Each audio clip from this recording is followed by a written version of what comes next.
네, 오늘 주신 말씀 통해서 너희는 나를 기억하라 라는 제목으로 말씀의 은혜를 함께 나누겠습니다. 한 20여 년 전쯤이네요. 한 2007년. 네, 그 중국 상하이에서 뉴스에 날 정도였으니까 제법 이제 그 특별한 행사가 열렸습니다. 이 행사의 이름은 잘 모르겠는데요. 공개 미팅이었어요. 공개 미팅, 남녀 이렇게 원하는 사람들 와서 그 안에서 짝을 찾는 그런 거.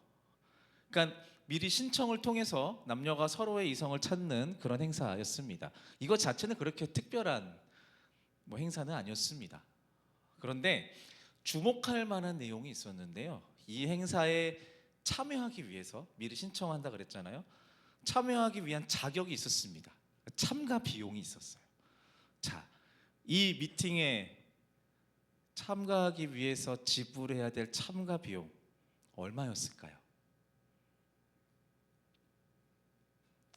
네, 이게 중국 돈, 당시 돈으로 58,000 위안이었다라고 합니다. 이게 지금 돈으로 하면 700만 원 정도입니다. 네, 놀라시네요. 네, 이 행사에 이 입장료를 내고 참여한 사람들은요, 중국의 신흥 재벌들의 자제들과 또 고학력을 갖춘 그런 남녀들이었다고 합니다. 네, 만족도가 높았을까요? 대단히 높았대요. 너무 좋았고 실제로 이 안에서 많은 사람들이 짝을 찾았다고 합니다. 네. 비현실적으로 보이기도 하고 억소리가 이런 소리가 날 만한 그런 이상한 모양이긴 한데 보는 시선에 따라서 자연스러워 보일 수도 있어요. 왜 그러냐면 우리가 보통 놀라는 포인트가 700만 원이잖아요. 그런데 이 700만 원이라는 돈을 이 행사에 내가 아까움 없이 지불할 수 있다라는 것은 이 행사를 통해서 기대할 수 있는 그 만남에 그만큼의 가치를 인정한다라는 말이에요. 아깝지 않다라는 겁니다. 이 돈 내고 나서라도 가서 내 짝을 만날 수 있다면 아깝지 않다는 거예요. 좀 반대로 생각해 보면요, 이 미팅에 관심이 있는데 700만 원이라는 돈을 아까워하는 사람이라면요, 애시당초 참여할 자격이 안 되는 사람이기도 합니다. 그러니까 이 행사의 입장 조건이었던 입장료 700만 원은요, 어쩌면 이 행사에 어울릴 만한 사람을 선별하는 기준이 되는 돈이었던 거예요. 오늘 본문에는요, 우리가 잘 알고 있는 인류 역사의 한 획을 그을 만한 특별한 행사에 대해서 묘사하고 있습니다. 이 행사는 식사 자리였고요, 초대된 사람들은 주최자로부터 특별히 선별된 12명의 사람들이었습니다. 장소는 어떤 한 집의 조그마한 다락방이었고요, 식사 메뉴는요, 당시 평민들이 가장 흔하게 먹고 마시던 빵과 포도주였습니다. 이 저녁 식사 자리에서 주최자인 예수는 초대된 12명의 그의 제자들에게 복음을 전합니다. 이 떡은 내가 너희를 위하여 내어주는 내 몸이다. 이것을 먹을 때마다 나를 기억해야 한다. 이 잔은 내가 너희를 위하여 흘리는 내 피와 같다. 이것을 마실 때마다 너희를 위해 내가 고난받고 죽었다는 것을 기억해야 한다. 복음이죠. 수천 년이 흘러도 여전히 생생하게 전해지고 있는 이 복음은요, 예수님의 부탁대로 우리가 잘 알고 있는 성찬이라는 예식을 통해 각 교회와 성도들에게 전해지고 있습니다. 네. 이 성찬은요, 당시 제자들을 통해 골방으로부터 온 이스라엘과 유대와 이방 땅 여기까지 전해졌습니다.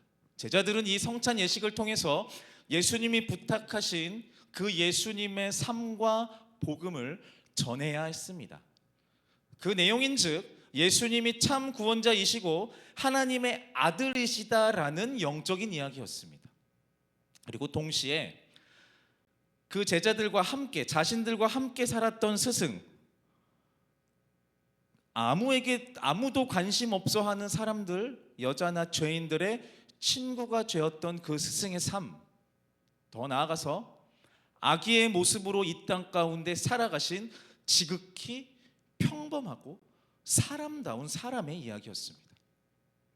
예수님의 삶은 처음부터 특별했을까요? 아닙니다. 평범했습니다.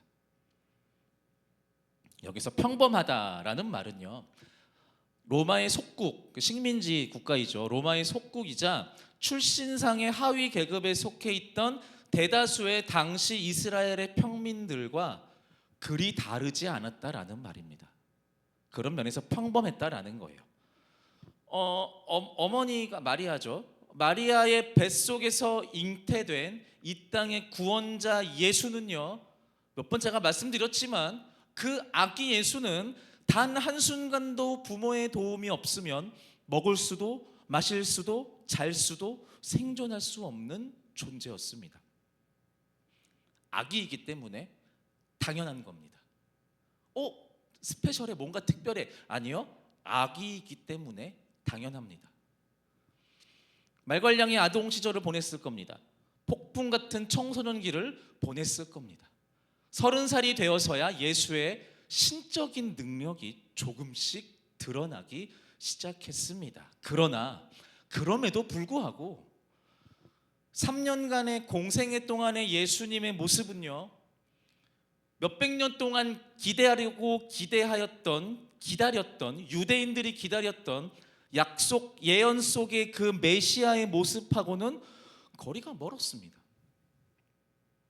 하나님의 아들이다라고 자기소개를 하면서 우리가 오늘 함께 읽었던 묵상 말씀의 그 사명 선언문을 하시고 이것이 복음이다, 내가 길이요 진리요 생명이다라고 말하면서 메시아로서의 행보를 걸어가는 그 예수의 삶을 유대인들이 볼 때에는 기대했던 모습과는 너무 달랐던 겁니다.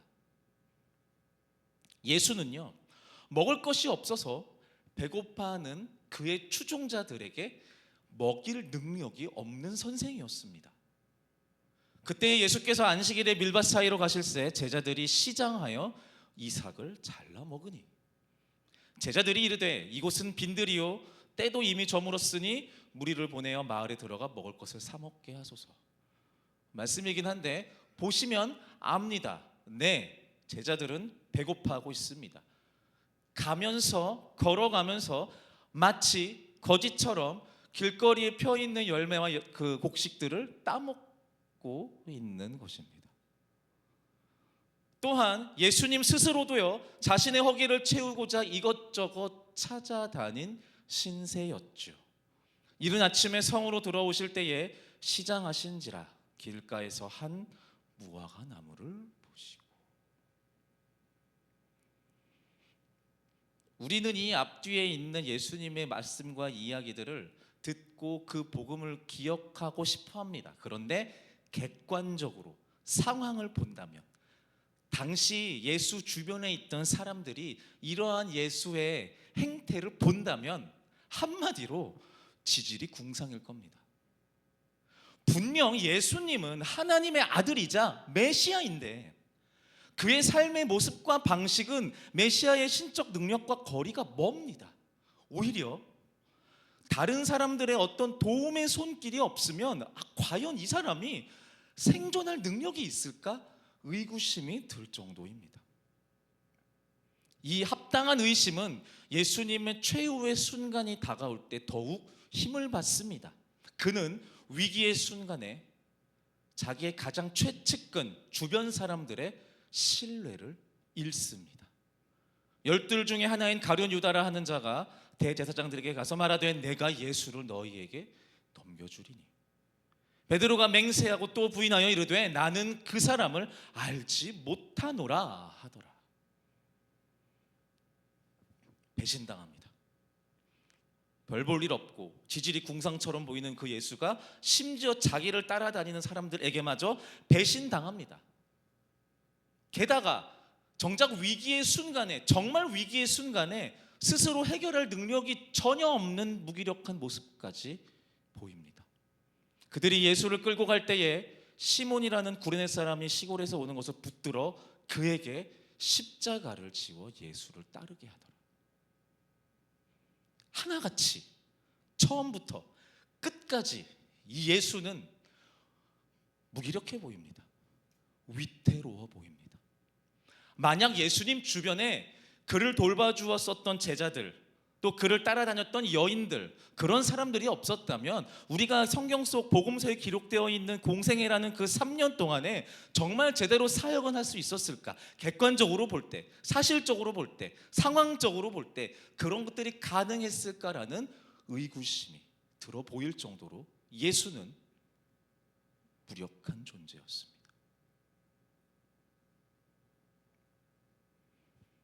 제가 지금 예수님의 이야기를 하면서요, 그의 신적이고 전능자적인 부분에 주목하기보다 다분히 인간적인 이야기에 주목하고 있습니다 라고 생각하실 거예요, 몇몇 분들은.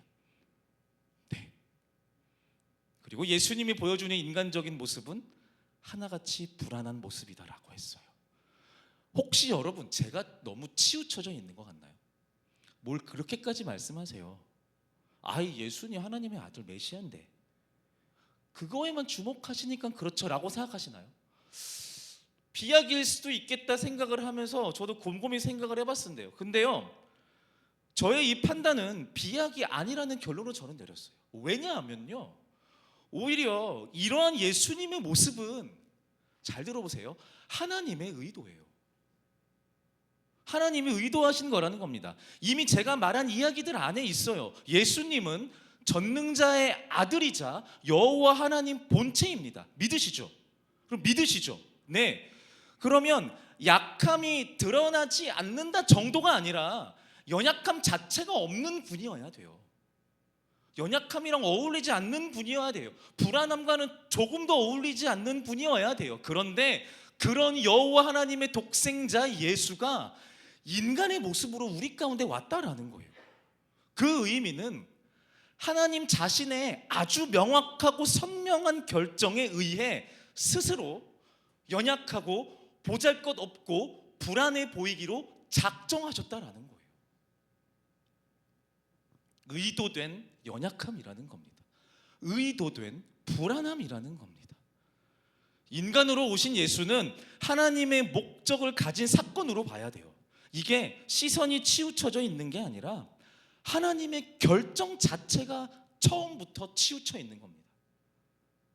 이 하나님의 결정 자체, 독생자 예수이자 본체이신 하나님이 이 땅 가운데 인간의 모습으로 오셔서, 그것도 장성한 성인 청년이 아니라 아기의 모습으로 오셔서 살아가기로 결정하셨다라는 그 결정 처음부터 치우쳐져 있는 겁니다. 돌아와 볼까요? 온 땅과 생명을 구원할 메시아의 인생이 이렇게 약하고 보잘것없어 보인다라는 이 객관적인 사실은요, 당시 유대인들이 볼 때뿐만이 아니라 지금의 우리에게도 종종 불안함을 야기합니다. 성경을 보면서 할 수만 있다면 추운 마국간 구유 안에서 연약하게 울고 있는 그 아기 예수, 그리고 아마추어 육아 부부인 이 요셉과 마리아를 향해서 도움의 손길을 뻗고 싶은 심정이 들기도 합니다. 이 내용을 가지고 연극도 있죠. 빈방이 있어요라는 연극도 있습니다. 실제로 있었던 실화에 대한 이야기였죠. 아기 때뿐만이 아니에요. 장성에서 공생애를 시작하신 예수님은요, 자신의 연약한 삶을 같이 있었던 제자들과 사람들에게 조금도 숨기지 않았습니다. 예수님은 분명 인간으로 오신 전능자 하나님이지만 연약한 인간의 모습 그대로 꾸밈없이 살아가셨습니다. 그런데 그 모습은 평범하기는커녕 평균 이하의 생활 수준을 살았던 12제자들을 포함해서 이스라엘 종족들 안에 너무나도 자연스럽게 어울리는 모습이었던 겁니다. 이질감이 없는 사람이었어요, 예수님은요.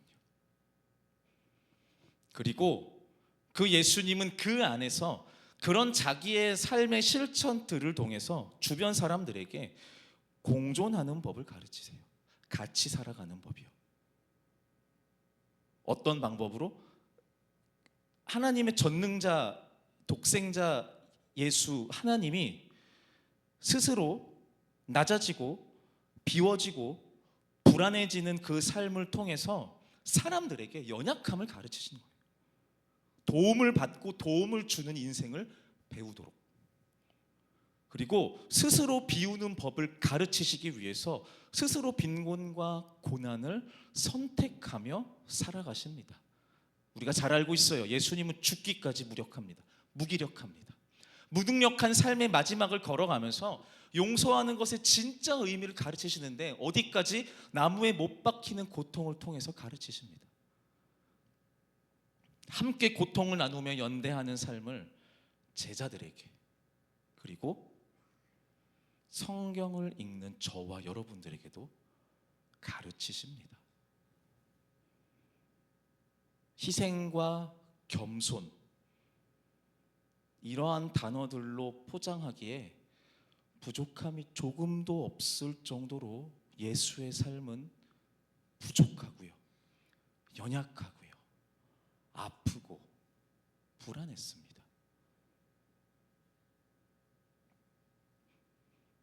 이게 성경에서 우리한테 말하고 있는 저와 여러분들이 믿는 예수예요. 속상하신가요? 서운하신가요? 알지만 모른 척하고 싶었던 사실인가요? 제가 저희 영신교회 청년들과 7번째 새해를 맞았습니다. 저도 이렇게 될 줄 몰랐습니다. 감사해요. 은혜예요. 그러다 보니 신기한 경험들을 해요. 이렇게 청년으로 있었던 친구들이 결혼을 해서 가정을 꾸려서 독립을 하기도 하고요. 20살 꼬맹이로 들어왔던 청년이 취업을 하거나 학교 기숙사를 들어가면서 독립을 하기도 합니다. 집을 나가요. 그래서 저는 독립하는 청년들에게 항상 선물을 보내줍니다. 제 사비로 보냅니다. 응원의 의미로 선물을 줘요. 이게 7년 동안 살아보니까 방화동이 너무 좋아요. 제가 그렇다고요. 방화동이 좋아요. 이 동네가 좋은데 이 아이들에게도, 이 청년들에게도 익숙한 동네잖아요. 너무 친숙한 이 동네인데 여기를 떠나는 거니까, 익숙한 가정과 이 동네를 떠나서 새로운 곳에서 생존하는 그러한 청년들을 응원하는 의미로. 근데 얘네들이 이제 독립해서 살다가 짧게는 일주일에 한 번 서울 집에 오거나 길게는 3주에 한 번, 한 달에 한 번, 또 어떤 친구들은 방학해야지 오거나, 이런 애들도 있고요. 그런 애들이 있어요. 그러면요, 이렇게 이 인간들은 제가 어떤 생각을 하는지 상관없이, 말도 없이 어느 날 그냥 확 와요. 어느 날 그냥 보여요. 나타나요. 그냥 너무 반갑죠. 그렇게 반가울 수가 없습니다. 그런데 다들 바빠요. 길게 인사할 여유도 없습니다. 그런데 어쨌든 이 신앙의 공동체 안에서 잠깐이라도 웃으면서 잘 지냈어 막 토닥거리고 이런 이야기를 나눌 수 있는 게 감사한 거죠. 그리고 나서 제가 보통 그 상황에서 대체로 하는 일이 무엇이냐? 왔어? 왔어? 그리고 주변을 찾아봅니다. 누굴 찾는 걸까요? 같이 인사할 다른 애들, 다른 청년들 주변에 있나를 찾아봐요.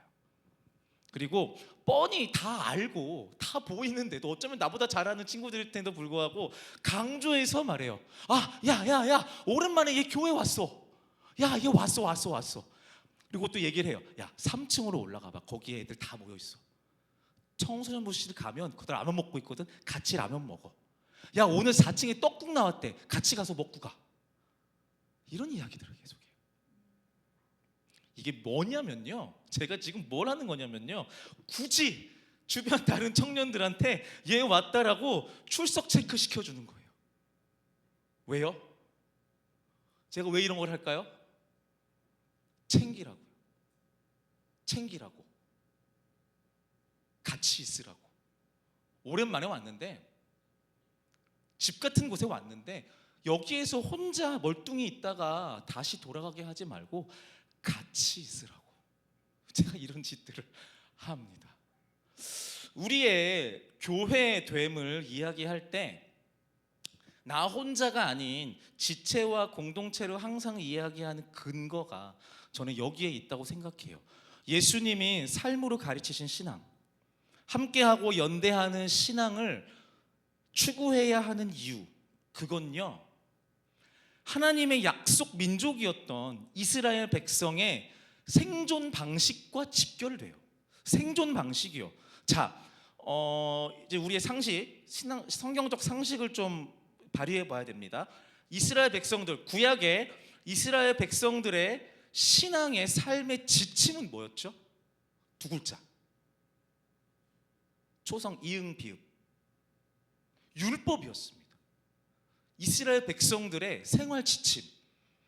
하나님의 백성 민족이었던 이스라엘이 살아가면서 죽었다 깨어나도 무조건 지키고 기준으로 삼아야 하는 것, 하나님의 법, 율법. 네, 율법이었어요. 율법은요, 이스라엘에게 있어서 민족과 개인의 삶의 최우선순위였습니다. 우리가 잘 알고 있는 신명기의 쇠막율에 있죠. 쇠막율에 이스라엘이 율법을 지키며 사는 것에 얼마나 진심이었는지를 보여주는 증거가 바로 이 쇠막율이거든요. 이게 뭐냐면 이스라엘 모든 민족이 눈 떠서 눈 감을 때까지 24시간 365일 눈 뜨면 말씀을 보게 만든 장치가 이 쇠막율이에요. 어디를 보아도 율법이 적혀 있도록, 어디를 눈을 뜨면 그냥 율법이 보이도록, 이게 쇠막율이에요. 하나님이 제정하신 거거든요. 그런데 이스라엘은 하나님께서 율법을 통해 가르치신 이 신앙의 참 의미를 왜곡합니다. 종교 지도자들이라고 하는 사람들이 그들 안에 계급을 만들고 신앙 교육이라는 명목 아래 착취하고 탄압하는 일을 반복했습니다. 그리고 그 사회 안에, 그 민족, 이스라엘 민족 그 사회 안에 연약하고 손 많이 가는 존재인 사람으로 오신 분이 아까 말했던 예수님이에요. 근데 예수님이 오셔서 어떤 말씀을 하셨냐면요, 이 이스라엘 민족들에게 어떤 얘기를 했냐면요, 이런 말씀을 하세요. 마태복음 5장 17절의 말씀이거든요. 같이 읽어보겠습니다. 시작.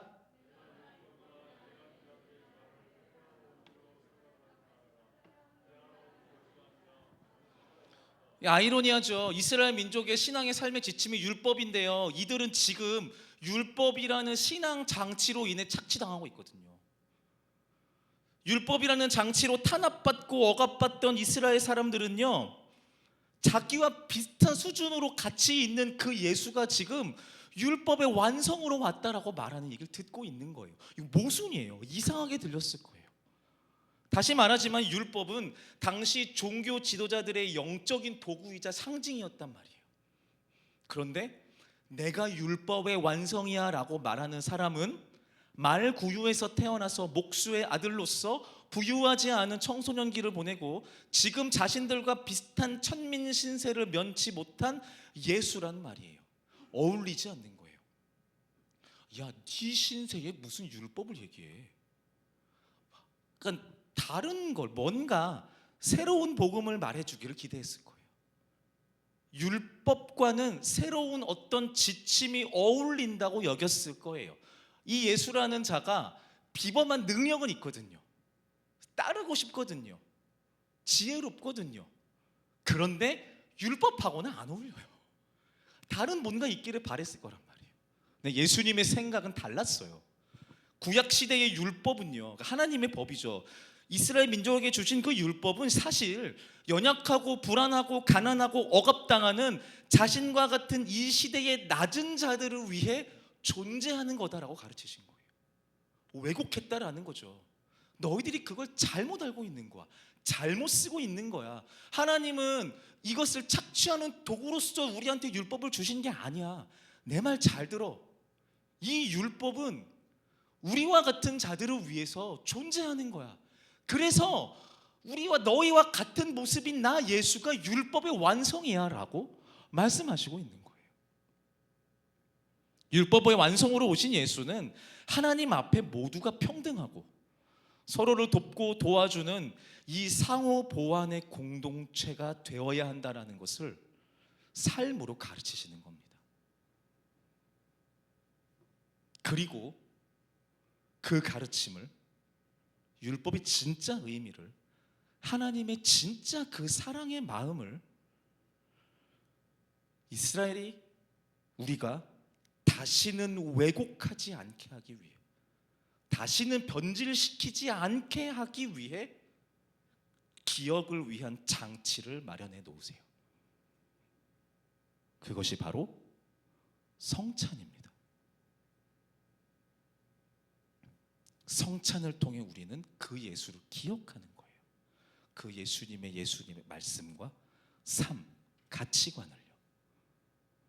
하나님의 아들 메시아 그리스도이자 연약하고 무기력한 인간 예수의 복음, 복음의 진짜 의미는 예수님이 제정하시면서 친히 부탁하신 성찬을 통해 저와 여러분들에게 각인되어 성찬의 의미가 우리 안에 아주 깊게 새겨집니다.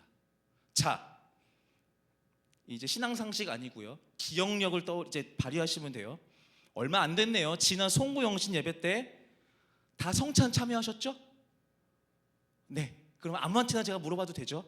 자, 성찬에 이렇게 목사님 오셔서 성찬에 초대하면서 목사님이 하시는 멘트가 있어요. 기억나세요? 어떻게 이렇게 하실 분들 이렇게 얘기하시는데 이렇게 말씀하시죠. 연봉 5천만 원 이상이신 분들 일어나시고, 또는 전세가 아닌 자가를 보유하신 분들 일어나시고, 7급 이상의 직급 공무원이나 직급이 과장 이상이신 분들, 또는 가족 구성원이신 분들 일어나서 성찬에 참여하세요 라고 하시죠. 지금 누가 예라고 하셨나요? 아니죠? 아니, 예. 어떻게 말씀하시죠? 이렇게 말씀하세요. 제 기억에 세례를 받으시고 이 성찬에 참여하길 원하시는 분들은 자리에서 일어나십시오라고 해요. 기억나세요? 네, 항상 이렇게 말씀하세요. 제가 왜 이걸 기억하냐면 제가 청년부 성찬할 때 이걸 따라하거든요. 네. 누구나 쉽게 참여할 수 있는 방법으로 성스러운 식탁인 이 성찬은 우리에게 주어졌어요. 예수님의 생명의 피, 예수님의 생명의 복음이라는 이 표현에 어울릴만 하려면 제법 값나가는 양주가 사용되어야 할 것 같지만 아니죠. 우리를 위해 희생당하신 예수님의 몸이라는 상징에 어울리려면 값비싼 세계 4대 진미가 성찬떡으로 나와야 돼요. 그런데 그렇지 않네요. 다시 말해서 누구나, 정말 누구나 마음만 있으면 먹을 수 있는 떡과 음료로 우리는 예수님의 생명을 만나게 됩니다. 누구든 의지만 있다면 이 흔한 떡과 흔한 음료를 먹고 마십니다. 누구나 의지만 있으면 이 흔한 성찬을 통해서 예수님을 기억합니다. 성찬식 그렇게 자주 안 하는데요? 아니요. 여러분, 우리가 예배 때마다 듣는 이 말씀이 말씀의 성찬입니다. 우리는 이 성찬을 정말 시도 때도 없이 우리가 원할 때 마음만 있다면 마음껏 먹고 마시고 누리고 있습니다.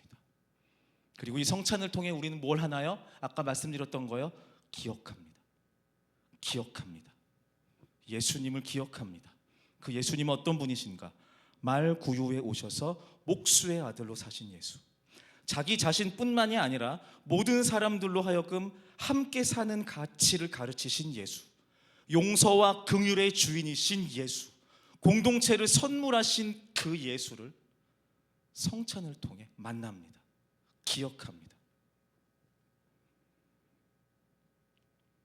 어렵지 않은 방법으로 예수님을 기억하는 이 성찬은요, 저와 여러분들로 하여금 세상의 자격 조건을 요구하지 아니하시고 나의 그냥 있는 모습 그대로, 나의 연약함 그대로, 내 부족함대로, 내 모습 있는 그대로 온전히 사랑하시고 초대하시고 품으시고 그 약속을 죽었다 깨나도 변치 않겠다라고 말씀하시는 그 예수님을 만나게 되는 겁니다. 성찬 안에 많은 의미들이 있죠. 설교 서두에 말씀드렸던 예화를 한번 떠올려 보시죠. 네, 700만 원. 네, 그거요. 지혜와 지식을 얻기 위해 수많은 시간과 돈을 지불하는 것은 세상의 이치입니다. 내 수준에 맞는 사람을 만나기 위해서 700만 원이라는 돈을 기꺼이 지불할 수 있는 사람은 그것에 합당한 결과물을 기대합니다. 그 목표가 더 크고 위대할수록 내가 지불해야 하는 돈은 700만 원보다 훨씬 커질 수 있겠죠. 세상적 방식으로는 당연합니다. 예수님의 복음, 생명의 복음은 우리에게 세상 그 어떤 것과도 비교할 수 없는 지극히 고귀한 것이고 세상의 그 어떤 값진 것으로도 대신할 수 없는 가장 가치 있는 겁니다. 가장 반짝거리고 가장 중요하고 가장 소중하고 그 무엇으로도 바꿀 수 없고 그 누구도 대신할 수 없는 것이 우리가 믿는 복음입니다. 그런데 이 복음은 우리의 가진 소유와 지식과 지혜를 전부 다 투자해야지 겨우 얻을 수 있는 그런 것이 아닙니다. 예수님이 보여주셨던 삶을 생각해 볼 때 오히려 삶에서 아주 가까이에서 만나고 접하는 사람들, 사건들, 상황들 속에 우리가 함께 사는 법, 용서하는 법, 연대하며 사는 삶을 통해서 깨닫게 됩니다. 네, 복음은 쉽고 마땅하고 당연한 것이다 라고 말씀드리는 게 아닙니다.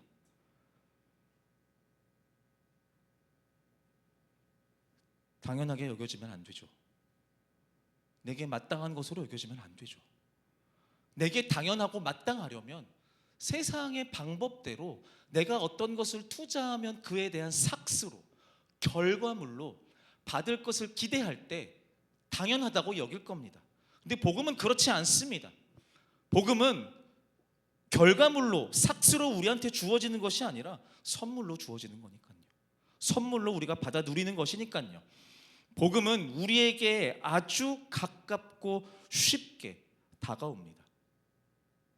사소하고 당연한 이 복음을 내가 소중하게 여길 수 있다면, 감사함으로 받을 수 있는 겸손함이 우리에게 있다면, 우리의 신앙을 살아나가며 나의 부족함과 연약함에 얽매이지 않는 자유함을 누릴 수 있을 것입니다. 우리가 지난 4일간 신년 축복 성회를 통해서 정말 깊고 크고 긴 하나님의 말씀의 은혜를 누렸습니다. 여러분 기억하십시오. 우리가 하나님을 향해 부르짖으며 기도할 때예요, 내가 이 정도로 목소리 크게 하고 이 정도를 드리지 않으면 받지 못할 거라는 불안함으로 기도하지 않을 겁니다.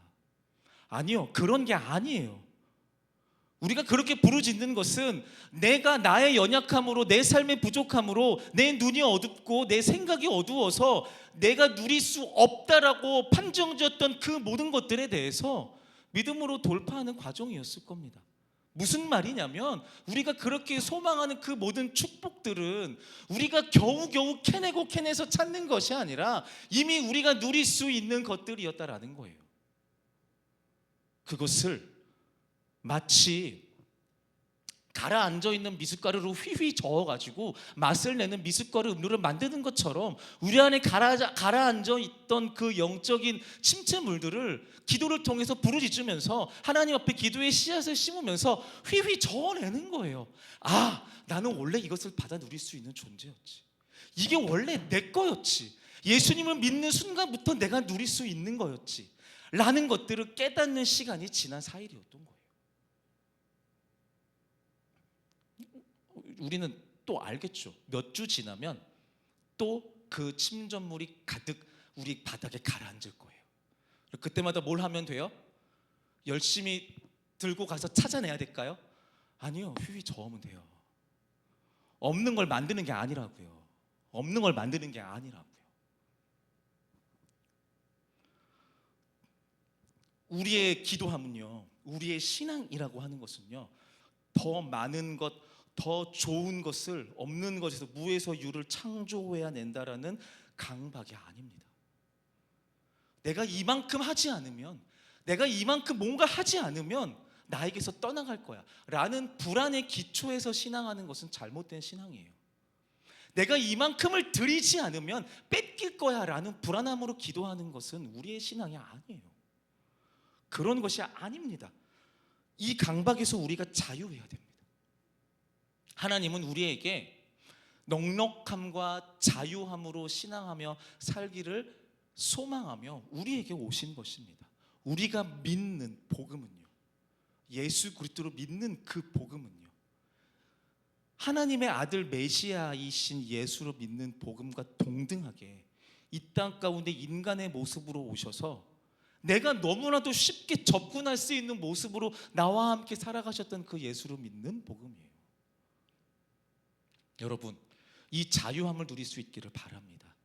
우리 예수님이 그 낮고 천한 그 삶을 우리와 함께 살아가시면서까지 우리에게 가르치시기를 원했던 것이 무엇인지를 깨달을 수 있었으면 좋겠습니다. 이 은혜가 저와 여러분들에게 있기를 바랍니다. 함께 기도하겠습니다. 사랑과